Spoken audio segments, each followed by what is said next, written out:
yaitu pembahasan tentang alat penjazam dua fiil, yaitu ada watu syarti. Kata-kata yang menunjukkan makna syarat yang dia menjazamkan dua fiil.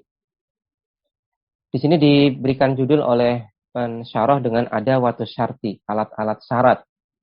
Karena yang dibahas oleh penulis di sini nanti ada alat syarat yang dia statusnya huruf, ada juga alat syarat yang statusnya isim. Maka supaya untuk mencakup itu semua, mencakup yang statusnya huruf dan yang statusnya isim, maka di sini diberikan judul dengan judul yang umum, yaitu dengan kata adawat. Adawatus syarti, alat-alat syarat. Baik, sekarang kita baca apa yang disampaikan oleh Ibnu Hisham dan juga dijelaskan oleh pensyarah di sini. Silakan dibaca. Ibnu Hisham mengatakan wa yajzimu fi'laini dan menjazmkan dua fi'il kata-kata sebagaimana in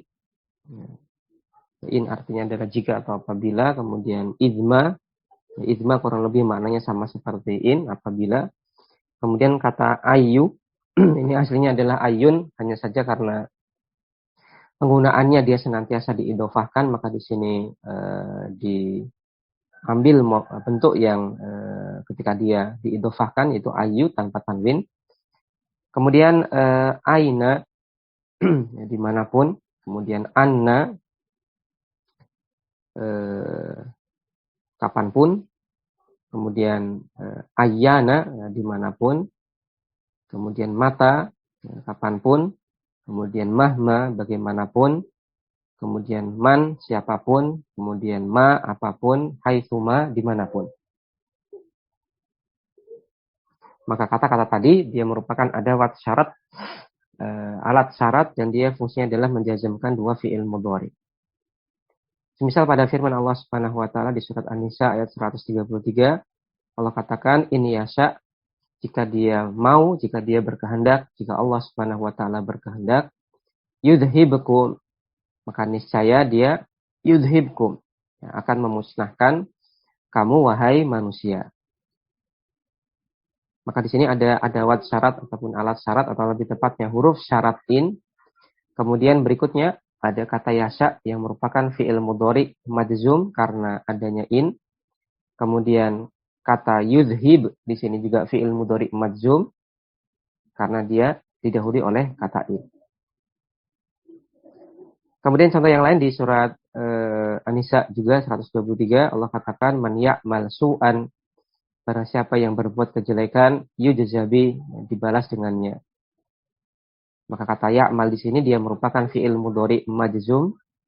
Begitu pula untuk kata yujza, nah ini juga fi'il mudhari majzum, dan keduanya jazm karena didahului oleh alat syarat man. Kemudian contoh yang lain pada firman Allah Subhanahu wa taala, ma nansakh min ayatin, ayat apapun, nansakh yang kami nasakh, yang kami hapus, aunun siha, atau kami buat engkau lupa dengan ayat tersebut, na'ti bi khairin minha, niscaya kami datangkan ayat yang lebih baik dari ayat yang dihapus tadi. Maka kata nansakh dan kata na'ti keduanya merupakan fi'il mudhari majzum karena didahului oleh alat syarat ma. Tadi kita sampaikan bahwasanya alat-alat syarat tadi menjazmkan dua fi'il mudhari. Maka ada fi'il mudhari pertama dan ada fi'il mudhari kedua yang terjazmkan karena alat syarat tadi. Kemudian didetailkan oleh Ibnu Hisham dengan beliau mengatakan wa yusamma al-awwalu syartan. Fi'il mudhari yang pertama, fi'il mudhari yang majzum yang pertama dinamakan dengan syarat. Ya, fi'il syarat. Wasani adapun fi'il mudhari yang terjazmkan yang kedua dinamakan jawaban wa jazaan, dinamakan jawab syarat atau jaza syarat. Ya, dia merupakan sebuah hal yang akan terjadi apabila syarat terpenuhi. Pensyarah mengatakan hadzal qismu tsani min jawazimil mudhari'i, maka ini adalah jenis yang kedua dari penjazm fi'il mudhari. Wa huwa yaitu ma yajzimu fi'laini, yang menjazmkan dua fi'il. Waqad dzakara al-musannifu ihda asyrata adatan. Dan penulis yaitu Ibnu Hisham di sini menyebutkan 11 alat, 11 kata yang menjazmkan fi'il mudhari. Minha diantaranya mahwa ismun lahu mahallun minal i'rab. Ada yang statusnya isim. Dan dia nantinya akan memiliki kedudukan dalam i'rab. Wa minha mahwa harfun.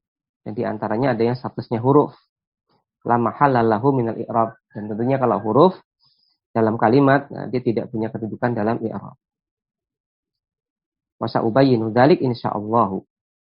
Dan akan aku jelaskan hal tersebut insyaallah. Fa'aqul, kemudian aku katakan. Awalan yang pertama, alat syarat yang pertama adalah kata in. Wa hiya harfu syartin jazimun la mahalla lahu. Dia merupakan huruf syarat. Dan dia juga merupakan alat penjazam. Karena dia statusnya adalah huruf, maka la mahalla lahu. Dia tidak punya kedudukan dalam i'rab. Wa hiya tufidu ta'liqa wuqu'il jawabi ala wuqu'i syarti. Dia menunjukkan tergantungnya terjadinya jawab syarat kepada terjadinya syarat. Ya, ini kurang lebih ya kalau dalam bahasa kita menunjukkan makna jika. Nah, jika seperti ini, maka seperti ini. Maka dia menunjukkan jawab syarat itu akan terjadi jika syaratnya terpenuhi. Min ghairi dilalatin ala zamanin au makanin au akilin au ghairi akilin. Tanpa menunjukkan waktu, tempat, apakah dia berakal atau tidak berakal. Contohnya dalam kalimat intas habil asroro tandam. Apabila engkau berteman dengan al-asror, ya orang-orang yang jelek, tandam engkau akan menyesal.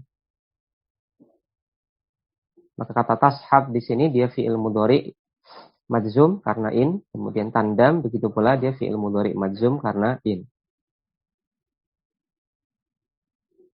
Maka fi'il mudhari yang pertama yang terjazmkan itu dinamakan dengan fi'il syarat. Kemudian fi'il mudhari yang kedua yang terjazmkan dinamakan dengan jawab syarat. Maka tashab di sini adalah fi'il syaratnya, kemudian tandam adalah jawab syaratnya. Yang mana jawab syarat ini akan terjadi apabila syarat terpenuhi. Ya, dia akan menyesal kalau terpenuhi syaratnya, yaitu apabila berkawan dengan orang-orang yang jelek. Di antara contoh yang lain adalah firman Allah Subhanahu wa taala, in yasha, jika dia berkehendak, jika Allah Subhanahu wa taala berkehendak, yudhibukum, niscaya dia akan memusnahkan kalian wahai manusia. Fa in, maka kata in dalam firman Allah Subhanahu wa taala tadi merupakan harfu syartin jazimun. Dia merupakan huruf syarat sekaligus statusnya penjazam fi'il mudhari. Wa yasha, kemudian fi'il yasha dia merupakan fi'lun. Ya, fi'il itu lebih tepatnya fi'lun mudhari'un, fi'il mudhari. Majzumun bisukuni, dia majzum dengan tanda sukun. Wal fa'ilu, dan fa'ilnya merupakan dhamirun mustatirun, dhamir mustatir. Kalau dimunculkan, munculnya huwa. Takdiruhu huwa. Kemudian kata yudhibakum, kata yudhib di sini jawab syarti majzumun. Dia merupakan bagian kalimat yang merupakan jawab syarat, dan di sini dia majzum. Wal fa'ilu dhamirun mustatirun, dan fa'il dari kata yudhib di sini adalah dhamir mustatir. Kemudian pada kum, ringkasnya kum di sini adalah dhamirun muttasilun fi mahallin nasbin maf'ulun bi. Ringkasnya dia dhamir muttasil, mahalnya nasab sebagai maf'ul bi. Cuman di sini didetailkan lagi oleh penulis. Ditafsir lagi oleh pensyarah. Nah, dengan beliau katakan wal kafu maf'ulun bi, kafnya di sini adalah maf'ul bi. Wal mimu, adapun mim pada kum dia merupakan alamatul jam'i, tanda jama'. Maka kata yang pertama yang menjazmkan dua fi'il mudhari adalah kata in, dan dia adalah statusnya huruf. Kemudian kata kedua yang termasuk dalam adawat syarat ataupun alat penjazam dua fi'il mudhari adalah kata izma. Wahya harfu syartin jazimun alal arjahi. Dia merupakan kata yang berstatus huruf, ya, huruf syarat. Dan dia juga sekaligus alat penjazam alal arjahi menurut pendapat yang lebih roji. Kita lihat footnote nomor 1. Pensyarah mengatakan di footnote nomor 1, Taqaddama telah berlalu penjelasan anal musannifa bahwasanya penulis rahimahullah yaitu Ibnu Hisham di sini rajjaha merajihkan anna izma ismu syartin bahwasanya kata izma ini statusnya adalah isim syarat, bukan huruf tapi isim. Wahuna dan di sini itu pensarah di sini rajjahtu ya, saya rajihkan annaha harfu syartin bahwasanya kata izma di sini statusnya adalah huruf syarat. Kenapa? Ikhtiaron karena memilih lima masa alaihi fi audhil masaliki. Karena memilih pendapat Ibnu Hisham yang beliau sampaikan di kitab Audhul Masalik. Syarah untuk Alfiyah Ibnu Malik. Maka di kitab Ta'jilun Nada, di kitab Qatrun Nada, Ibnu Hisham berpendapat bahwasanya izma itu adalah isim. Itu isim syarat. Namun di kitab Audhul Masalik, beliau berpendapat bahwasanya izma itu adalah huruf. Maka di sini pensyarah lebih cenderung ke pendapat Ibnu Hisham yang ada di Audhul Masalik, yaitu statusnya adalah huruf. Di an-nasib hahabiin karena kemiripan kata izma dengan kata in aqwa itu lebih kuat min sibhiha bimata daripada kemiripannya dengan kata mata. Wa huwa qaulu Sibawayh dan ini merupakan juga pendapat dari Sibawayh. Bagaimana dalam di kitab At-Tasrih. Kembali ke atas, karena dia statusnya huruf, fala mahalla lahu minal i'rabi, maka dia tidak punya kedudukan di dalam i'rab. Wahia dan kata izma ini limujarrodi ta'liqil jawabi ala syarti, menunjukkan semata-mata menunjukkan tergantungnya jawab syarat atas syarat. Ya. Jawab syarat itu akan terjadi apabila syarat terjadi. Mislu'in, ini semisal kandungan pada kata in. Watisaluha bima az-zaidati syartun fi jazmiha. Ya. Syartun fi jazmiha, ya, syarat untuk kata izma ini menjazmkan fi'il mudhari adalah ittisaluha bima az-zaidah. Dia bersambung dengan ma zaidah. Ya, contohnya dalam kalimat izma taf'al syarron tandam. Ya, apabila taf'al engkau lakukan syarron, kejelekan, tandam engkau akan menyesal. Maka kata syarron dan kata tandam keduanya merupakan fi'il mudhari madzum karena adanya kata izma. Fa izma, maka kata izma harfu syartin jazimun. Dia merupakan huruf syarat sekaligus statusnya alat penjazam. Kemudian kata taf'al dia merupakan fi'lun mudhari'un madzumun bisukuni. Fi'il mudhari madzum dengan tanda sukun. Li'annahu fi'lu syarti karena di sini berkedudukan sebagai fi'il syarat. Wal fa'ilu fa'il dari kata taf'al di sini merupakan dhamirun mustatirun wujuban. Dhamir mustatir dan sifat mustatirnya adalah wujub, wajib untuk mustatir. Takdiruhu kalau dimunculkan adalah munculnya dhamir anta. Kemudian tandam dia juga merupakan fi'il mudhari madzumun bisukun, dia madzum dengan tanda sukun. Li'annahu jawabus syarti, karena dia merupakan jawab syarat. Wal fa'ilu dhamirun mustatirun kalladzi qablahu. Sedangkan fa'ilnya merupakan dhamir mustatir sebagaimana kata sebelumnya, yaitu kata taf'al.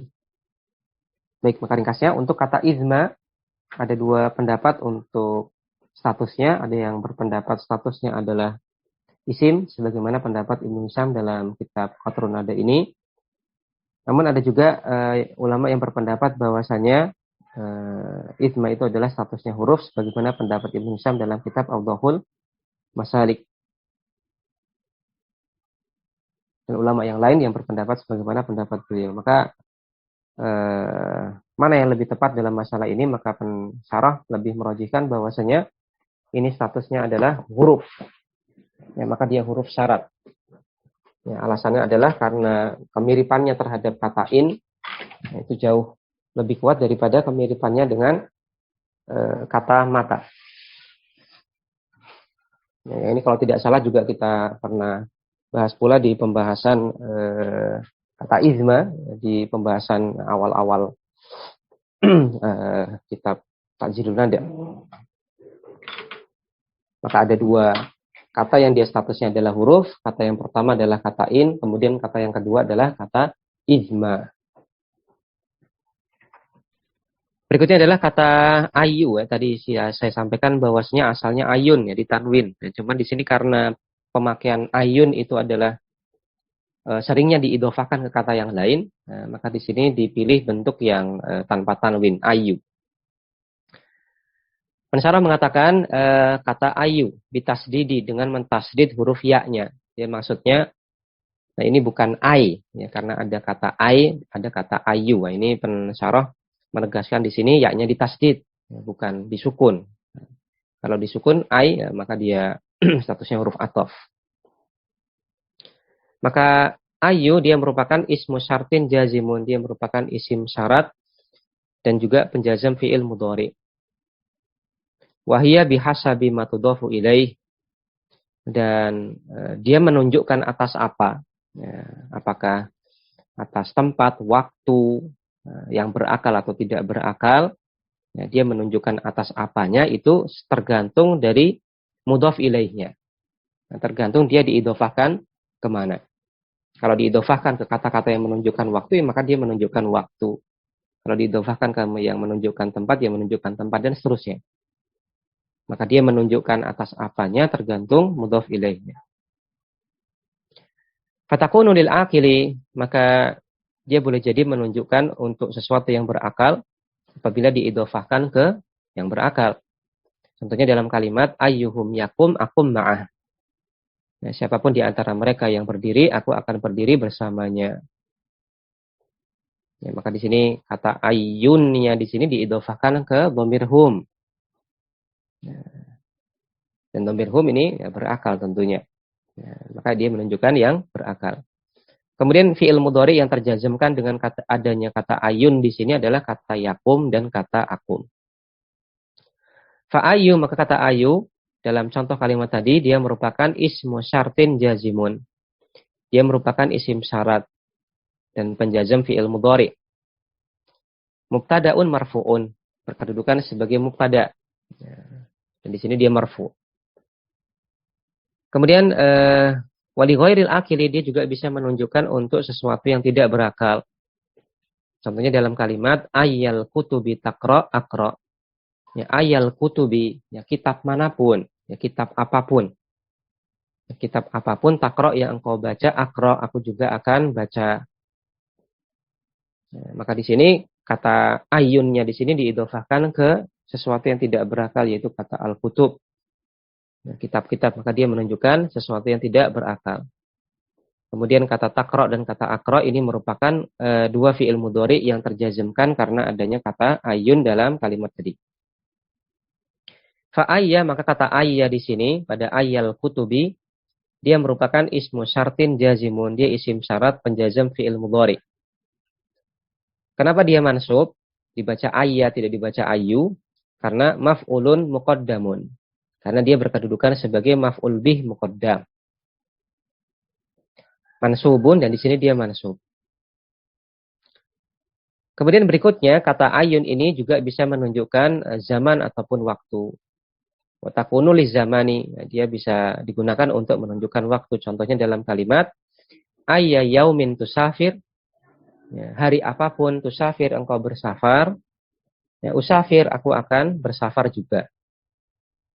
Maka kata ya, ayahnya di sini diidofahkan ke kata yaum yang menunjukkan waktu. Maka dia juga menunjukkan waktu. Kemudian fi'il mudhari itu safir dan usafir, keduanya fi'il mudhari terjazmkan karena adanya kata ayun dalam kalimat tadi. Kemudian walil makani dia juga bisa menunjukkan makan tempat. Ya, contohnya dalam kalimat ayya baladin taskun askun. Ya, negeri manapun, ya negeri apapun yang engkau tinggali, ya askun aku juga akan tinggal di sana. Maka kata ayunnya di sini diidofahkan ke kata balad, ya balad ini menunjukkan tempat, ya negeri. Kemudian kata taskun dan askun keduanya fi'il mudhari yang terjazmkan karena adanya kata ayun. Ada kata ayat tadi, ayat baladin. Fa'ayya, maka kata ayya tadi, dalam contoh kalimat tadi, dia merupakan ismu syartin jazimun, isim syarat, sekaligus alat penjazam. Dan di sini dia mansubun. I'rabnya adalah mansub ala dzarfiyati az-zamaniyati fil awwali wal makaniyati fil tsani. Ya, dia mansub karena sebagai dzarf zaman pada contoh kalimat yang pertama, yaitu ayya yaumin tusafir usafir, maka dibaca ayya mansub sebagai dzarf zaman.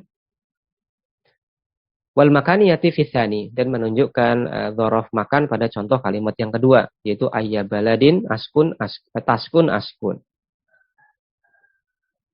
Wa in udhifat ila masdarin, apabila dia diidhofahkan ke masdar, fahiya maf'ulun mutlaqun, maka dia berkedudukan sebagai maf'ul mutlaq.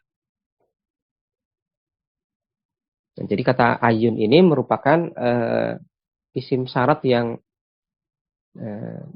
sangat fleksibel, sangat fleksibel. Ya, dia bisa diidhofahkan ke kata yang menunjukkan apapun. Bisa diidhofahkan ke akil ataupun ghair akil, bisa diidhofahkan ke muzakkar ataupun muannas, bisa diidhofahkan ke sigoh masdar, sigoh isim fa'il ataupun yang lainnya. Dia juga bisa diidhofahkan ke kata yang menunjukkan zaman ataupun makan. Maka ini dia fleksibel sekali. Dan kedudukannya pun dalam kalimat ini pun variatif. Ada yang kita dudukkan sebagai mubtada, ada yang kita dudukkan sebagai maf'ul bih, ada yang kita dudukkan sebagai mubtada, ada yang kita dudukkan sebagai maf'ul mutlak, ada yang kita dudukkan sebagai tadi dzaraf zaman, dzaraf makan. Maka dari sisi kedudukannya dalam kalimat pun ini variatif. Jadi dia merupakan isim syarat yang kalau boleh kita bilang paling fleksibel dan juga paling variatif kedudukannya di dalam kalimat. Ya, contohnya dalam kalimat ya ayat naf'in tanfa'in nasa, manfaat apapun yang engkau berikan kepada anas, kepada orang lain, yaskuruka alai, maka mereka akan berterima kasih kepadamu atas hal tersebut. Ya, manfaat apapun yang engkau berikan, engkau berikan kepada orang lain, maka mereka akan berterima kasih kepadamu atas hal tersebut.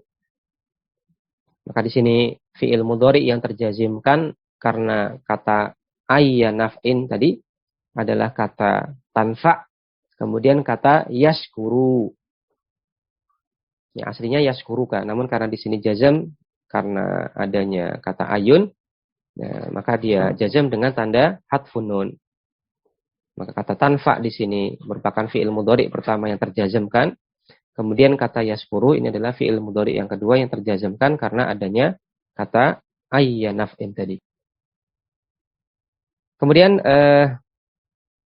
pensyarah mengatakan wa min amthilatiha, dan di antara contoh penggunaan kata ayun adalah pada firman Allah Subhanahu wa taala, di mana Allah katakan ayyan ma tad'u falahul asmaul husna.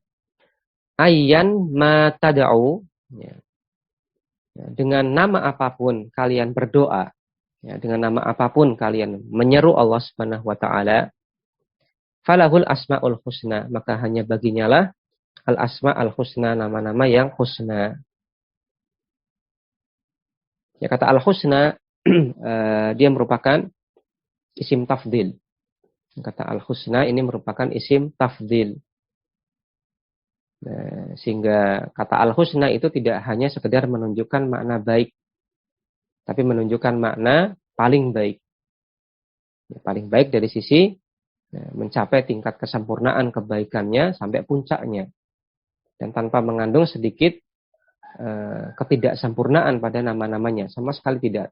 Allah Subhanahu wa taala tersucikan dari hal tersebut. Maka al-asma al-husna itu adalah nama-nama Allah Subhanahu wa taala yang mencapai tingkat kesempurnaan kebaikan yang paling tinggi. Sehingga mungkin kalau kita terjemahkan dengan nama-nama yang baik, ini mungkin terjemah yang kurang mengena, karena al-husna di sini dia bukan ya, isim normal, ya, sebagaimana kata Al-Hasan. Tapi dia menunjukkan apa isim tafdil, dan isim tafdil dia merupakan bentuk muannas dari kata ahsan. Ya, isim tafdil mudzakarnya ahsan, bentuk muannasnya adalah husna.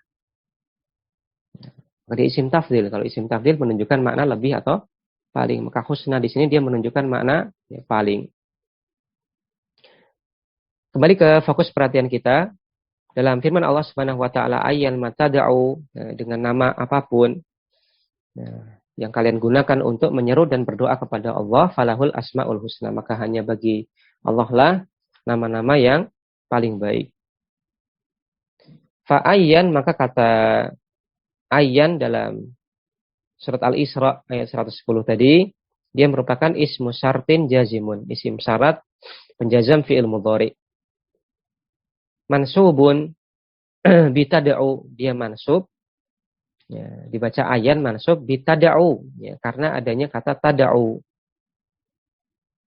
Kenapa dia mansub? Ya, alal maf'uliyati, karena dianggap sebagai maf'ul bih dari kata tada'u. Maka dia maf'ul bih muqaddam. Ya.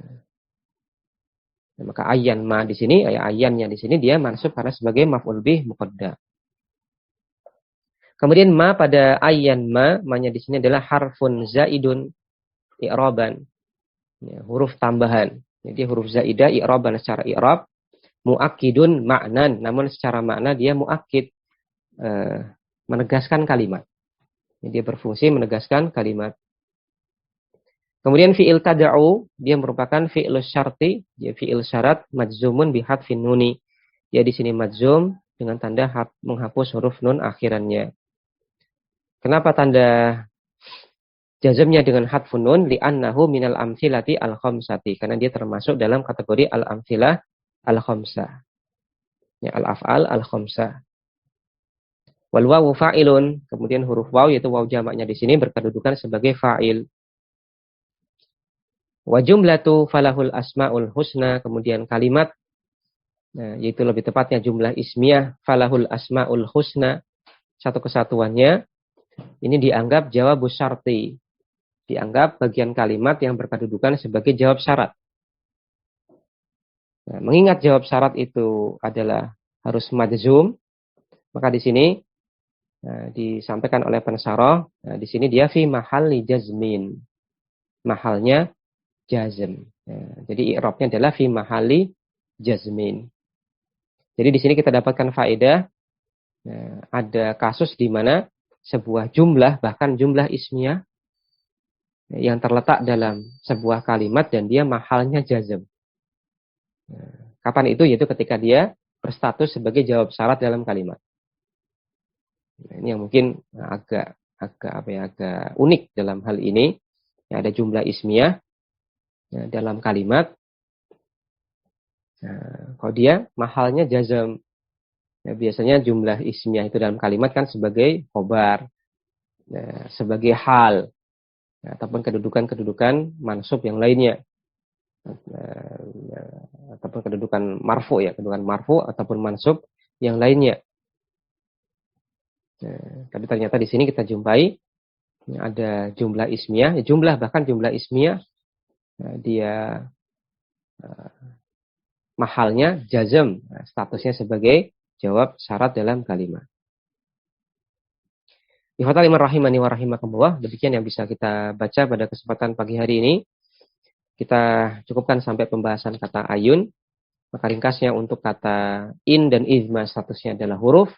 Kemudian kata ayun ini statusnya adalah isim, dan kata ayun ini dia merupakan isim syarat yang paling fleksibel dan variatif. Fleksibel dari sisi bisa menunjukkan akil, ghair akil. Bisa diidhofakan pada mudzakkar, muannas, bisa diidhofakan kepada sigha isim fa'il, isim maf'ul ataupun masdar ataupun yang lain. Sekaligus dia variatif dari sisi dia sebagai apa berkedudukan dalam kalimat ini variatif. Ada yang sebagai mubtada, ada yang sebagai maf'ul bih, ada yang sebagai dzaraf zaman, dzaraf makan, ataupun sebagai maf'ul mutlak, ataupun mungkin kedudukan-kedudukan yang lain. Ini memungkinkan untuk kata ayun. Dan kata ayun ini adalah merupakan di antara kata-kata yang dalam pemakaiannya itu ghalibnya, mayoritas kasusnya adalah diidhofahkan pada kata yang lain. Sehingga jarang sekali kita jumpai kata ayun ini di tanwin. Kecuali dalam contoh tadi, di firman Allah Subhanahu wa taala, ayyan matad'u falahul asmaul husna. Maka ini ditanwin.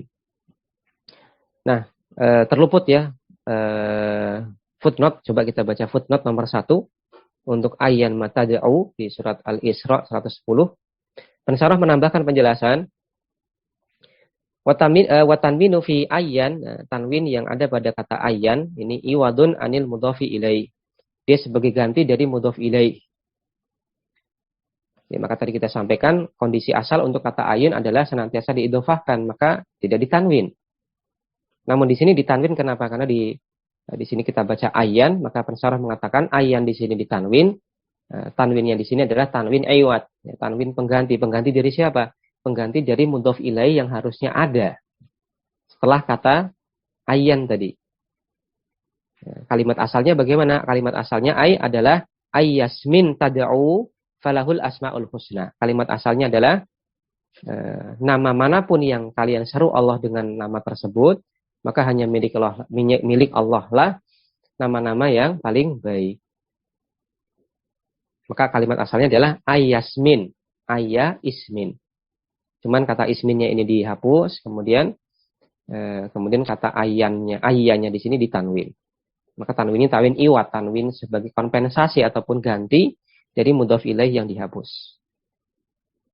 Wazidat ma, dan ditambahkan di sini kata ma, ayyan ma. Ala ahadil qaulain, kalau menurut salah satu dari dua pendapat untuk status ma-nya di sini, maka salah satu pendapat mengatakan bahwasanya ma-nya di sini ditakkidi ma fi ayyin minal ibham. Ya, fungsinya adalah mentaukid makna ibham. Nah, mentaukid makna ibham yang terkandung pada kata ayun. Nah, ibham itu kurang lebih artinya adalah samar. Jadi untuk lebih mempertegas kesamaran yang terkandung pada kata ayun. Ya, ayun artinya yang manapun. Artinya apa? Ya, ibham sekali, nggak jelas sekali. Ya, terserahlah yang manapun itu. Nah, maka ini menunjukkan apa? Mubham, sesuatu yang samar, belum jelas. Maka dalam rangka untuk mentaukid makna ibham, makna ketidakjelasan, makna kesamaran yang terkandung pada makna kata ayun, maka di sini ditambahkanlah huruf zaidah ma. Tapi sekali lagi di sini pensarah mengatakan ala ahadil qaulain. Menurut salah satu dari dua pendapat dalam masalah ini. Dia mentaukid apa sih? Nah, maka disampaikan oleh pensarah, salah satu pendapat mengatakan dia mentaukid makna ibham, makna kesamaran, makna ketidakjelasan yang terkandung pada kata ayun. Ya, intinya apa? Nah, untuk menunjukkan ya yang manapun nama yang kalian gunakan untuk menyeru Allah. Terserah kalian mau menyeru Allah dengan nama apapun. Asalkan itu adalah al-asma al-husna. Maka kurang lebih itu adalah makna yang ingin ditunjukkan oleh ayat tersebut. Baik, demikian yang bisa kita baca pada kesempatan pagi hari ini. Insya Allah kita lanjutkan di pertemuan mendatang membaca dan mentelaah alat penjazam fi'il mudhari yang termasuk dalam adawat syarat yang lainnya. Subhanakallahumma, kita akan baca di pekan depan. Wassallallahu ala nabiyina Muhammadin wa ala alihi washabihi wasallam. Subhanakallahumma wa bihamdik asyhadu an la ilaha illa anta astaghfiruka wa atubu ilaik. Assalamualaikum warahmatullahi wabarakatuh. Afwan, Ustaz, boleh nanya, Ustaz? Oh, tayyib ya. Fadhal. Yang dikata ayya yaumin tusafir, usafir ini kalau ayyanya bisa kita sebut maf'ul fih nggak, Ustaz? Iya, bisa kita sebut maf'ul fi. Karena di sini Sama menunjukkan ya? apa, Lord? Iya, sama saja. Oh, yes. Nah, Ustaz, barakallahu fikum, Ustaz. Wafikum barakallah. Jadi di sini dia bisa kita ganti istilah dengan maf'ul fi boleh. Maf'ul fi boleh. Di sini pensarah menggunakan istilah dzarfiyah makaniyah, dzarfiyah zamaniyah untuk menitik beratkan bahwasanya ini menunjukkan waktu, ini menunjukkan tempat. Karena istilah maf'ul fi itu adalah dia include di dalamnya makaniyah dan zamaniyah. Jadi istilah maf'ul fi itu lebih umum. Sehingga mungkin khawatir kalau pembaca ini akan kurang ngeh tentang makna kata ayunnya ini diidhofahkan kemana, sehingga di sini lebih dipilih istilah yang lebih spesifik menunjukkan dorfiyah makaniyah, dorfiyah zamaniyah, karena dia menunjukkan makan tempat. Oh, yang satunya menunjukkan waktu zaman, sehingga dipilih istilah yang lebih spesifik daripada istilah umumnya yaitu maf'ul fi. Mungkin itu yang perlu saya tambahkan. Baik, kita cukupkan. Subhanakallahumma bihamdik asyhadu an la ilaha illa anta astaghfiruka wa atubu ilaik. Assalamualaikum warahmatullahi wabarakatuh.